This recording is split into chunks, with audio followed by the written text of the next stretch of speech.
Hello guys, how to check Omron relay. This relay, see, G7L dash 1A dash TUB dash 07. Simple how to check. If you have multimeter, you check. This is the coil from this one. This 2 is coil. This is magnetic. Okay. If you don't have multimeter for continuity of resistance of holding coil, you check this one. Put power supply. This is wiring diagram.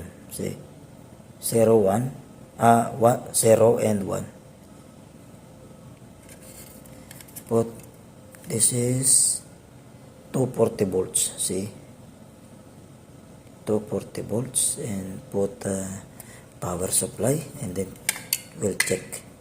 Is this one coming like this contact? Okay, let me check now. It's on.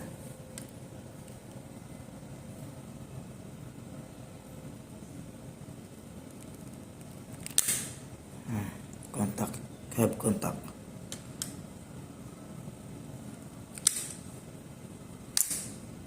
See?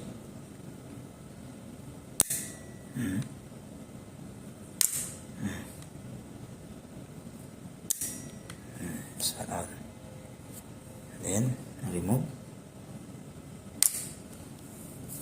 So means that relay is okay. This is good. Thank you.